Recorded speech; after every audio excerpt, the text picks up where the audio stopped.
Hello दोस्तों, traders मेरा channel में आप लोगों का बहुत बहुत स्वागत है। दोस्तों, थोड़ा सा आज तबीयत हल्की सी ख़राब है। गला ख़राब है तो आवाज़ थोड़ा डिस्टर्ब रहेगा। और दूसरी बात ये है कि आज थोड़ा सा स्पीडी वे में मैं जो है आपको रिव्यू करने वाला हूँ एक बहुत ही बेहतरीन स्टॉक के बारे में, जो कि अभी इस गिरावट के अंदर एक अच्छा करेक्शन में मिल रहा है। बहुत बेहतरीन करेक्शन हो चुका है उस स्टॉक का। और इस मार्केट के अंदर मुझे ऐसा लगता है कि उसको जो है उसके अंदर एक वैल्यू बाइंग बन सकती है। तो यहाँ पे आप देखेंगे कि प्रोमोटर्स की होल्डिंग 48.32% है सितंबर 2020 के अंदर, जो धीरे धीरे धीरे धीरे घटते हुए 46.12% के आसपास हुआ है। यानी इन्हें प्रोमोटर्स ने अपनी होल्डिंग को स्लोली जो है घटाया है। ठीक है। और इन्होंने घटाया कब? मार्च 2022 में जो यहाँ पे आप देखेंगे 47 किया था, फिर उसके बाद जून 2022 के अंदर 46 किया है। तो 46.12% उन्होंने जून 2022 के अंदर किया है, जो कि लगभग 1 साल 2 महीने के आसपास हो गया है। 14 महीना हो चुका है, यानी प्राइस के अंदर उसका इम्पैक्ट आ चुका होगा। बराबर है, ये जो क्लियर कट बात है कि ये जब भी यहाँ पे अनाउंस हुआ होगा कि इन्होंने घटाया है, तो प्राइस के अंदर ऑलरेडी आ गया होगा। एफआईज ने 25.21% से अपनी होल्डिंग को घटाते हुए यहाँ पे आप देखेंगे कि दिसंबर 2022 के आसपास 24.66% के आसपास किया है। फिर अपनी होल्डिंग को और घटा के इन्होंने 21.99% के आसपास कर दिया। पर डीआईस को ऐसा क्या दिख रहा है कि 14.75% से अपनी होल्डिंग को बढ़ाते बढ़ाते धीरे धीरे इन्होंने 21.41% किया है। आप देख पा रहे हैं? तो ये जो पैटर्न होता है ना कि डीआईस को यहाँ पे अपनी जो इस कंपनी के अंदर इनको जो है वैल्यू लग रही है। अब चलते हैं, देखने की कोशिश करते हैं कंपनी का नाम और फंडामेंटल्स। तो यहाँ पे अगर आप देख पाएंगे तो पेज इंडस्ट्रीज लिमिटेड, ऑलरेडी मैंने इसके ऊपर एक वीडियो बनाया था अप्रैल मई के अंदर। वापस अगेन बताता हूँ कि जॉकी का ब्रांड है, आपको पता है, बताने की जरूरत नहीं है। और 10 ईयर्स का जो एवरेज पी है इसका 69.5, और यहाँ पे आप देखेंगे 83.9% के आसपास एवरेज पी इसका इस वक्त चल रहा है। तो ये थोड़ा सा ओवर वैल्यू चल रहा है। ठीक है। अब यहाँ पे अगर आप देख पाए 43,827 के आसपास का मार्केट कैप है। करंट प्राइस 39,291 के आसपास चला है। यानी करंट प्राइस आप देखेंगे कि बीच में 42 41 के आसपास भी गया था, वापस गिर कर ये नीचे की तरफ आ गया। 52 वीक हाई जो है 54,349 के आसपास है पेज इंडस्ट्रीज का, और लो जो है 34,953 के आसपास है। यानी अपने 52 वीक के आसपास ही ये स्टॉक ट्रेड करता हुआ नजर यहाँ पर आ रहा है। आरओसी बहुत बढ़िया 46.4% के आसपास, और ROCE return capital employed page industry का 53.8%। तो यहाँ पे दोस्तों मैं एक चीज आप लोगों को बता देना चाहता हूँ, एक चीज समझ लीजिए।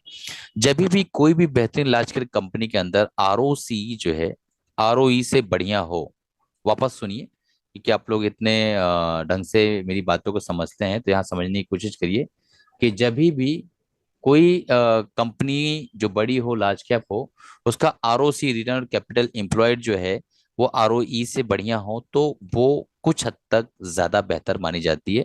जो मेरा अपना जो मानना है, और उसके पीछे एक फंडामेंटल बहुत बड़ी बात है। तो अगर आप बोलेंगे, कमेंट करेंगे, तो मैं उसको भी डिटेल में समझा दूंगा कि क्यों ऐसा है। ठीक है। यहाँ पे वीडियो बड़ा हो जाएगा, जैसा कि आपको ऑलरेडी बताया मैंने कि वीडियो थोड़ा छोटा भी रहेगा और साथ में स्पीड भी फास्ट रहेगी। डेप्ट इक्विटी रेशियो 0.3% के आसपास है, जो कि ठीक है। 0.5% से अगर कम है तो बेटर है। कंपनी ने कोई शेयर्स प्लेज नहीं किया है। ठीक है। जो इन्होंने होल्डिंग बेची है वो प्लेज नहीं की है, बल्कि इन्होंने अपनी होल्डिंग को जो है एफआईस को या डीआईस को दिया हुआ है, जैसा कि आपको मैंने अभी बताया। अब चलते हैं और देखने की कोशिश करते हैं इसके चार्ट्स, जिसका आपको बेसब्री से इंतजार है। दोस्तों हम चार्ट पर आ गए हैं, और पेज इंडस्ट्री का मैंने चार्ट ओपन कर रखा है। तो आपको पता है कि जब हम चार्ट ऑफ द वीक की एनालिसिस करते हैं, तो 6 मंथ टू 1.5 ईयर्स के आसपास की हम अपेक्षा करते हैं टाइम पीरियड की, होल्डिंग टाइम पीरियड की। ठीक है। तो यहाँ पे बहुत कुछ सीखने को मिलने वाला है, बहुत बारीक बारीक चीजें हैं जो मैं आपको बताऊंगा, और आपको बहुत कुछ इसके अंदर लर्निंग मिलने वाली। तो ये वीडियो बिना स्किप के लास्ट तक देखिएगा। देखिए, एक बहुत बड़ा नेटवर्क क्रिएट किया है पेज इंडस्ट्री ने, जैसा आपको पता है कि पेज इंडस्ट्री कंटिन्यूअस जो है बहुत ही बुलिश ट्रेंड में चल रहा है। और उसके हिसाब से अगर हम देखें यहाँ पे, तो एक चीज हमें समझ में आएगी कि पेज इंडस्ट्री ने एक अच्छा नेटवर्क यहाँ पे बनाया हुआ है। देखिए आप, कंटिन्यूअस अगर हम मंथली टाइम फ्रेम में अगर चले जाएं, तो आपको समझ में आएगा कि एक बहुत ही बड़ा नेटवर्क बिल्डर रहा है ये। देखिए आप, ठीक है। एक जमाने में 2007 के आसपास इसका प्राइस जो है मात्र 380 400 के आसपास चल रहा था। उसके बाद एक कंसिस्टेंट अप ट्रेंड में गया और सीधा 554,000 के आसपास यहाँ पर इसने एक टॉप बनाया हुआ है। अब देखिए इसकी चाल समझने की कोशिश करिए कि जब जब ये एक अच्छी रैली के बाद करेक्शन देता है तो एक डीप करेक्शन देता है, फिर एक रैली करता है, उसके बाद फिर डीप करेक्शन देता है। यहाँ पे देखिए मंथली टाइम फ्रेम में डबल बॉटम बनाया इसने, फिर एक रैली दी, उसके बाद फिर ये करेक्टिव फेज में चल रहा है इस वक्त। अगर हम मंथली टाइम फ्रेम में देखने की कोशिश करें तो ये जो एरिया है हमारा, ये हमारा एरिया बहुत इंपॉर्टेंट हो जाता है। कौन सा? 3500, 35,000 से लेके ये एरिया हमारे लिए बहुत इंपॉर्टेंट, हम इसको थोड़ा सा मार्क कर देते हैं, ठीक है। 43,400 ये जो एरिया है, 34,000 से 43,000 तक के, ये 9,000 के जो एरिया बीच में इसके है, ये बहुत ही इंपॉर्टेंट एरिया है, ठीक है। इसमें ही कंसोलिडेट कंटिन्यू कर रहा है और नीचे जाने की कोशिश बिल्कुल कर रहा है, लेकिन नहीं जा पा रहा है, ठीक। कोई है जो यहाँ माल इसको होल्ड करना चाह रहा है और लोअर बोलिंगर बैंड के आसपास यहाँ पे कंटिन्यू टच करता गया और फाइनली मिडल बोलिंगर बैंड को भी टच नहीं कर पा रहा है, नीचे की तरफ ऊपर से ढकेला जा रहा है, नीचे से ऊपर की तरफ चला जा रहा है। तो कुछ बायर है, कुछ सेलर है, खेल चालू है। अब चलते हैं वीकली टाइम फ्रेम में देखने की कोशिश करते हैं कि वहां पे क्या कुछ बदलाव आ रहा है। देखिए ये वो एरिया जिसका हम अभी डिस्कस कर रहे थे, ये वाला एरिया, ठीक है। इस एरिया में एक चीज देखिए कि यहाँ पे इसने एक टॉप बनाया, कंटिन्यू यहाँ पे कंसोलिडेट किया और उसके बाद नीचे की तरफ आया जब ये, ठीक है। तो नीचे आने के बाद आप देखेंगे कि कंटिन्यूअस ये ऊपर की तरफ जाने की कोशिश किया और अपर बोलिंगर बैंड को इसने ब्रेक करने की कोशिश की, लेकिन हो नहीं पाया। फिर अगेन नीचे आया, लोअर बोलिंगर बैंड को टच किया और यहाँ पे किसी ने माल उठा लिया और वापस से कंसोलिडेशन फेज में चला गया और फिर मिडल बोलिंगर बैंड को टच करके ऊपर की तरफ गया। अब यहाँ पे सीखने के लिए हमें कुछ चीजें मिल रही हो, समझिए। पहली चीज ये कि यहाँ पे इसने एक डबल बॉटम जैसा पैटर्न बनाया हुआ है और यहाँ पे एक बुलिश डाइवर्जन भी क्रिएट हुआ है, आप देख पाएंगे यहाँ पे। तो ये हमारे लिए बहुत ही इंपॉर्टेंट साइन है, ये हमारी एक तीसरी लर्निंग है जो कि ये बताती है कि ये बुलिश ट्रेंड के अंदर जाने की कोशिश कर रहा है या जा सकता है, ठीक है। यही इंपॉर्टेंट होता है। देखिए जब भी एनालिसिस हम करते हैं, टीए करते हैं, टेक्निकल एनालिसिस, तो उसमें एक चीज समझनी होती है, फंडामेंटली तो कंपनी साउंड है, उसमें कोई दो राय नहीं, जैसा मैंने आपको बताया। पर जब हम टेक्निकल एनालिसिस करते हैं ना, तो उसमें हम प्रोबेबिलिटी और संभावनाओं पे काम करते हैं। तो संभावना ये है कि यहाँ पे ये जो है कोशिश किया लेकिन ब्रेक नहीं कर पाया, नीचे आया, फिर नीचे भी रुका नहीं, फौरन ऊपर गया और यहाँ से वापस ऊपर जाने की कोशिश किया पर अपर बोलिंगर बैंड तक नहीं आया। पर ये सारी चीजें जब हो रही थी इतने हफ्तों से, तो एक चीज यहाँ पे बहुत इंपॉर्टेंट हो रही है कि यहाँ जो बैंड है, बैंड की देखिए विड्थ देख रहे हैं, बैंड की विड्थ, ये बैंड यहाँ पे स्क्वीज होता हुआ नजर आ रहा है, ठीक है, पहली चीज।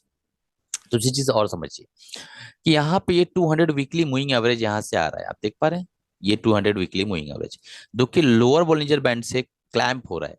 तो हम ये मान लेते हैं कि करेक्शन मैक्सिमम होगी तो इस बैंड तक और इस 200 मूविंग एवरेज तक यहाँ तक करेक्शन होगी मैक्सिमम। निफ्टी अगर मान लो गिरने लगी और ये भी गिरना शुरू कर दिया तो 39,000 से बहुत होगा कि 35,400 500 तक आ सकता है, ये लेवल तक, ठीक है। अब कोई इन्वेस्टर है जिसे 6 महीने से 1.5 साल इसके अंदर रुकना है, अगर ये इस पीरियड का टाइम, यहाँ पे अपॉर्चुनिटी ये मिल रही है कि अगर इस लेवल पे ये मिलता है हमें, तो बहुत बढ़िया अपॉर्चुनिटी ये है कि फिर यहाँ से बाउंस बैक करने के बाद ऊपर की तरफ निकलेगा।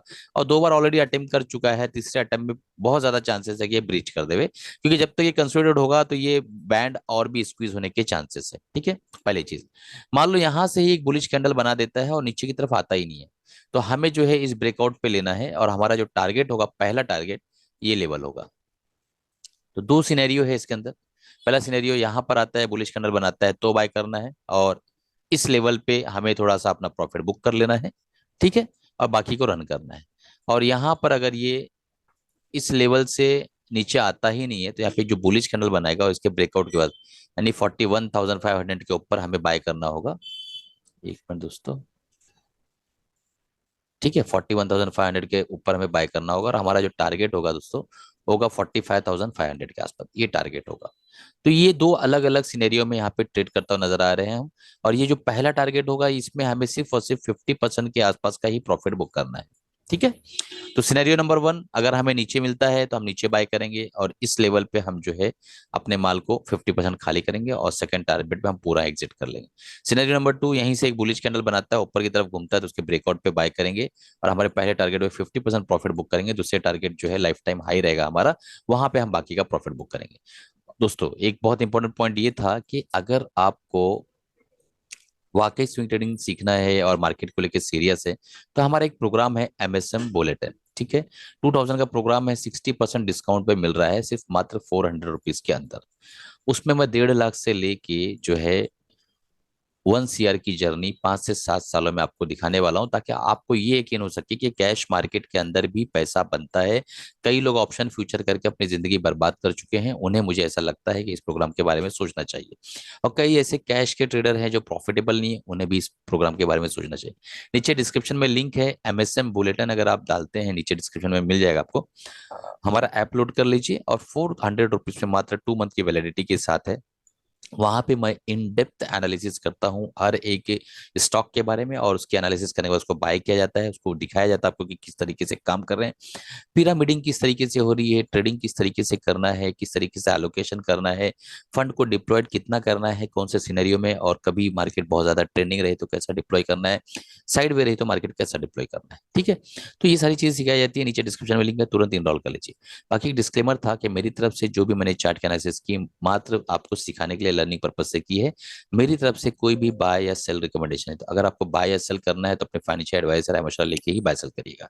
वीडियो पसंद आ रहा है तो दोस्तों कमेंट करिए, और नीचे डिस्क्रिप्शन में जो है आप एक अच्छा कमेंट करिए, लाइक करिए, शेयर करिए वीडियोस को, और चैनल को सब्सक्राइब करिए, जाके इस तरह की वीडियो आप लोगों तक पहुंच सके दोस्तों। ठीक है, चलिए मिलते हैं अगले प्रोग्राम में, अगली वीडियो के साथ। अगर आप चाहते हैं कि कोई भी स्टॉक को रिव्यू कराना और मैं उसके ऊपर वीडियो बनाऊं, तो आप इस स्टॉक के बारे में डालिए। बहुत ज्यादा पेनी और चिंदी स्टॉक नहीं डालिएगा आप लोग। आप लोग कुछ sensible mid cap, small cap, large cap, ऐसे स्टॉक, पेनी स्टॉक मत डालिए जो फुदक फुदक के भागते हो। अगर मुझे स्टॉक अच्छा लगा, नाम अच्छा लगा, तो डेफिनेटली मैं रिव्यू करूंगा। नीचे डिस्क्रिप्शन में डालिएगा दोस्तों। चलिए, कमाते रहिए, खुश रहिए, अपना और अपनी फैमिली का ख्याल रखिए। जो भी आपको इसमें ट्रेड बनाना है, अपने फाइनेंशियल एडवाइस राय मशवरा लेके बनाइएगा। मेरी तरफ से कोई बात से रिकमेंडेशन नहीं है।